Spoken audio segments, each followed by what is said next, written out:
Saudara Insinyur Basuki Cahayapurnama MM alias Ahok sebagai tersangka.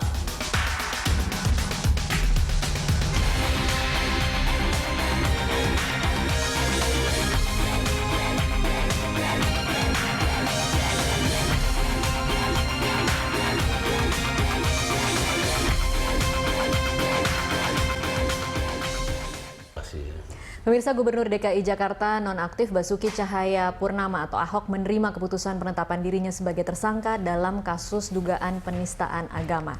Tim kuasa hukum Ahok pun mengaku tidak akan melakukan upaya pra-peradilan. Salah satu alasan mengapa pihak Ahok tidak mengajukan pra-peradilan adalah karena ingin menghormati keputusan kepolisian serta ingin menghindari kegaduhan publik. Tim Ahok tengah mempersiapkan strategi guna melepaskan status tersangka Ahok di peradilan. Karena kampanye ini adalah saya baru saja komunikasi dengan beliau bahwa proses hukum yang dilakukan oleh Mabes Polri, beliau sangat menghormatinya. Sebagai warga negara yang taat kepada hukum, beliau akan menjalani proses ini dengan baik. Saya kira itulah yang bisa saya sampaikan dari pandangan beliau. Artinya Terkait dengan pandangan dan pertanyaan berbagai pihak, apakah tim hukum atau Pak Basuki ini akan melakukan pra-peradilan? Saya sampaikan dengan tegas bahwa kami tidak akan melakukan langkah hukum pra-peradilan. Diganti nih kayaknya. Diganti dia. Ya, pemirsa, saya akan langsung bertanya ke Pak Jamin. Pak Jamin, ini kalau tadi kita bicara ada celah, tetapi ternyata celah itu dipilih oleh tim kuasa hukum Ahok untuk tidak digunakan. Padahal kan kalau melalui pra-peradilan mungkin prosesnya jauh akan lebih cepat. Ya, saya kira ini bukan celah, artinya ini hukum memberikan sarana. Kesempatan. Ada sarana, ada medianya itu pra-peradilan bagi setiap penetapan tersangka, dimulai waktu dulu ada putusan Pak BG dan sudah ditetapkan oleh Mahkamah Konstitusi bahwasannya setiap orang yang ditetapkan tersangka bisa mengajukan pra-peradilan agar penetapan tersangkanya dinyatakan tidak sah sehingga statusnya kembali lagi ke keadaan semula. Dan sukses untuk kasus BG waktu itu. Ya, BG dan beberapa sudah ada banyak contoh ya. Tapi tentunya kan ini kan pilihan. Tadi kita dengarkan bahwasanya tim kuasa hukum, saya nggak tahu apakah secara tim kuasa hukumnya atau mungkin langsung dari Pak Ahok yang menyampaikan kepada tim kuasa hukumnya, tapi kita hormatilah apapun yang diambil ya dari tim kuasa hukum dan Pak Ahok. Mungkin banyak pertimbangan-pertimbangan yang ingin disampaikan, tapi ini kan kesempatan. Artinya kalau dia tidak melakukan pra-peradilan, tentu dia akan mengikuti proses yang dilakukan oleh penyidikan. Sampai nanti penyidikan telah lengkap P21 dan akan dilakukan pelimpahan kepada jaksa untuk mengajukan penuntutan. Nah, the battle sebenarnya mungkin nanti mereka akan bermain di peradilan ya, di ruang pengadilan. Dan kita akan memperlihatkan tontonan episode yang live mungkin nanti. Nah, mungkin ini yang akan dipertontonkan. Tapi jalan pikiran ini menurut saya agak aneh juga. Saya pikir ada sarana tetapi kesempatan ini tidak digunakan untuk melakukan pra-peradilan, malah memberikan kesempatan kepada ke penyidik untuk tetap melakukan penyidikan dan mereka akan menunggu di pengadilan nantinya. Saya kira ya itulah keputusan mungkin yang bisa dapat. Tapi kalau saya pribadi saya katakan, kalau Anda kuasa hukumnya Ahok misalnya, ya, Anda kalau akan saya gunakan kuasa ini? hukum Ahok ya saya sarankan kepada beliau untuk menempuh jalur pra-peradilan karena toh juga pra-peradilan ini belum tentu, dalam artinya kalaupun nanti dimenangkan masih ada kesempatan bagi kepolisian untuk menambah alat bukti baru dan bisa dilakukan lagi penetapan tersangka dan itu bisa dilakukan berulang-ulang. Kita ketahui beberapa kasus di Surabaya itu juga terjadi seperti itu oleh kejaksaan. Jadi ini juga tontonan yang menarik, artinya bukan hanya tontonan, pembelajaran hukum yang kita berikan kepada masyarakat. Kalau sebenarnya kita tidak bersalah, kita menyatakan tidak cukup alat bukti untuk menetapkan kita menjadi tersangka, tetapi tidak menggunakan kita pra-peradilan. gunakan aja biar ada pembelajaran negara karena ada sarana.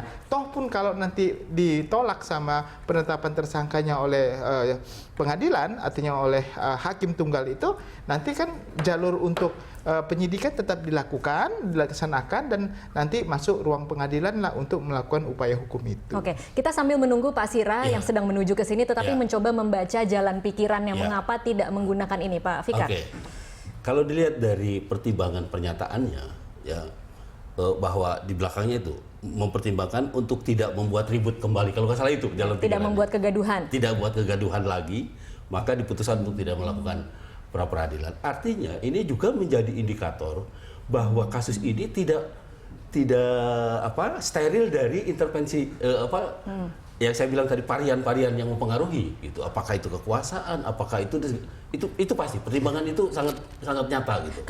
Kalau alasannya adalah kegaduhan, bukankah itu cuma masalah waktu, gaduh sekarang atau gaduh nanti di peradilan? Bisa jadi seperti itu gitu. Pilihannya seperti itu, jangan sekarang gitu. Karena umpamanya ada pilkada, ada presiden yang sedang berkeliling safari militer. Safari militer, ya kan? Ada banyak hal saya kira yang dipertimbangkan juga gitu, ya. Itu satu. Yang kedua, bisa juga pikiran teknisnya begini. Pra peradilan terhadap penetapan tersangka itu kan sebenarnya kontrol prosedural terhadap tindakan upaya paksa dari penegak hukum. Itu sebenarnya itu kan. Iya. Artinya yang dipersoalkan itu prosedur sebenarnya, gitu. Artinya ketika prosedur itu dipenuhi oleh kepolisian, jalan lagi itu perkara. Yang seperti Pak itu bilang di Jawa Timur itu keluar lagi sprindik, pra peradilan lagi, menang lagi, sprindik lagi keluar. Nah, artinya tidak akan pernah habis itu, gitu. Dan substansinya tidak akan menghapuskan dia sebagai tersangka. Itu ininya. Saya kira pertimbangan teknisnya juga itu juga dijadikan pertimbangan. Oke, baik. Kalau tidak akan menempuh pra peradilan, artinya akan menjalani proses peradilan yang biasa, menunggu proses di pengadilan. Apa yang mesti disiapkan oleh tim kuasa hukum, strategi seperti apa untuk menghadapi tuntutan dari jaksa? Kita akan bicara soal pasal yang dikenakan, pasal 156A KUHP dan juga pasal 28 ayat 2 Undang-Undang Nomor 11 Tahun 2008 tentang ITE. Pak Jamin, Anda melihatnya yang dua pasal yang dikenakan ini memang sudah terpenuhi? Begini kan, konteksnya yang sangat menjadi perdebatan, apakah kalimat yang diucapkan di depan publik, depan umum yang mengandung penodaan terhadap agama itu dilakukan secara sengaja atau tidak? Niat artinya. Jadi niat itu kan sikap batin ya, sikap batin orang yang dalam diri dia. Tapi sikap batin itu dapat dilihat dari suatu indikator. Dalam konteks pidana kita ada beberapa mengenal, contohnya ada maksud sebagai tujuan, maksud dengan kepastian, atau maksud dengan suatu tujuan tertentu. Nah, kita akan melihat apakah Ahok dalam memberikan statement yang tanda petik ya, yang ibaratnya menodaikan atau penistaan itu memang ada niat mempersiapkan dengan matang dengan maksud membuat seperti itu.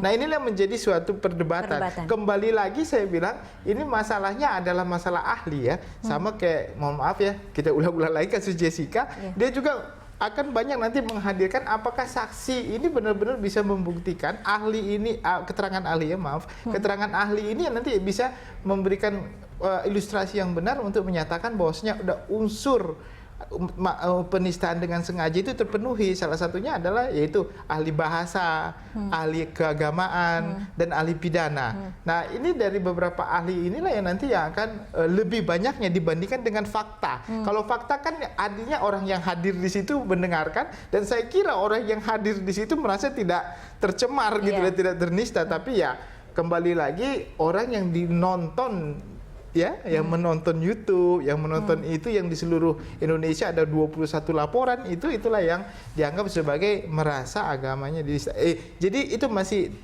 kita lihat aja lah nanti di mana peradilan. Tapi yang saya ingin katakan begini ya, ini ada positif, ada negatifnya juga ya. Artinya dalam konteks bernegara kita akan melihat suatu peradilan kalau nanti sampai di pengadilan, bagaimana sistem kenegaraan kita itu memutuskan perkara yang seperti ini. Karena ini kan sudah pernah ada Aswendo dan teman-teman dulu kasusnya, tapi tidak seheboh yang apa kita hadapi pada saat ini. Oke, Pak Fikar, kalau Anda melihatnya bagaimana nanti perdebatan yang akan terjadi di pengadilan ketika yang dicoba dibuktikan adalah niat?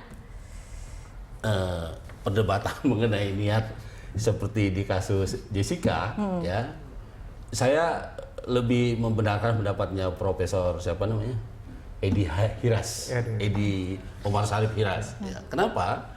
Karena niat itu bukan unsur di dalam apa tindak pidana itu. Niat itu yang tahu cuma Pak Ahok sama Tuhan. Yeah. Itu niat. Tapi unsur sengaja itu ada rasionalisasinya. Maksud saya dalam ilmu pengetahuan itu diberikan indikatornya. Umpamanya ada istilah willen and witten. Sengaja itu patut diduga sebenarnya, atau kita patut ketika kita mau melakukan satu perbuatan, kita patut menduga akan terjadi sesuatu, akan terjadi kehebohan, akan terjadi kerusakan. Dalam kasus Ahok ini bagaimana membuktikan bahwa Ahok itu memang sengaja di hari itu di Kepulauan Seribu akan melontarkan kalimat seperti itu? Nah, soal kalimatnya nanti itu otoritasnya ulama lah, yaitu ya yang soal penodaannya.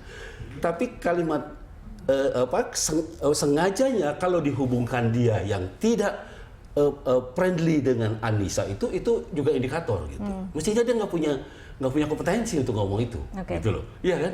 Jadi kalau saya ada dia sengaja berbicara itu untuk bukan mempengaruhi ikan kata itu, tapi walaupun sedang ngomong ikan ya, mempengaruhi masyarakat yang ada di situ dan yang dia pasti tahu semua beragama Islam gitu. Karena itu kemudian dia ngomong itu gitu, ngomong surat itu. Nah, saya perspektifnya begitu gitu ya. Baik, kita akan lanjutkan di segmen selanjutnya. Pemirsa tetaplah bersama kami.